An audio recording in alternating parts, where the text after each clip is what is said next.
If you put up a record performance in a loss, does it really matter? Well, luckily, we don't have to have that conversation.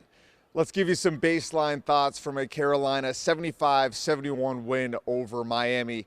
R.J. Davis, the story, a Smith Center record, 42 points, a new career high for Davis, who breaks his career high of 36 that he set not that long ago against Wake Forest. I mean, everything just felt easy today. My shots were in rhythm. I felt in rhythm. I was efficient, so that's also a great thing. So, I mean, everything just felt like it was like a good flow for me. Hubert Davis said it's one of the best performances he'd ever seen, college or NBA. And he said, yeah, I played against guys like Michael Jordan, Dirk Nowitzki. It was that good.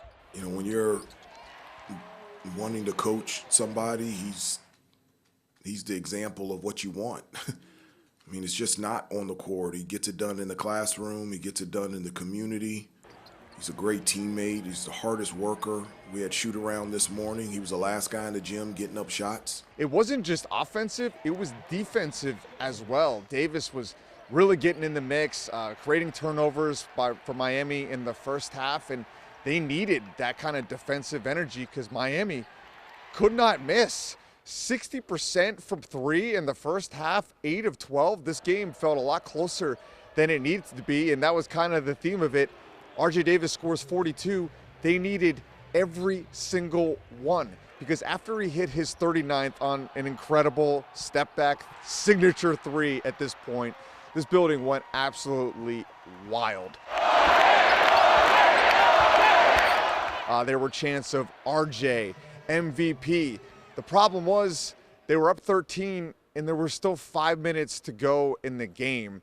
And that's the teaching moment for Hubert Davis and the rest of the team is you can't let your foot off the gas in March because teams can and will come back. And this is a Miami team that is going to be in the tournament. Their season is all but done at this point, and they cut it to 2 in the final minute.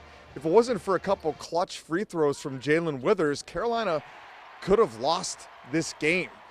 But they didn't, and that's the important thing. And in some ways, I think that's my takeaway from this one.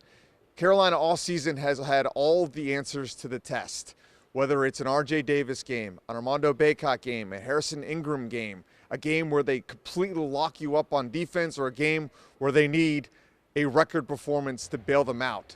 They can beat you in all these different ways, and tonight it was R.J. Davis. And in March, yes, you are going to have to hit your free throws, but you also need a guard that can hit big shots down the stretch, and that is R.J. Davis. That is another reason why I believe this team has a real chance to make a Final Four run. They emphasized it tonight, but they also showed some of those weaknesses, and Hubert Davis sounded like he was excited to work on some of those this week before another huge game versus NC State on Saturday.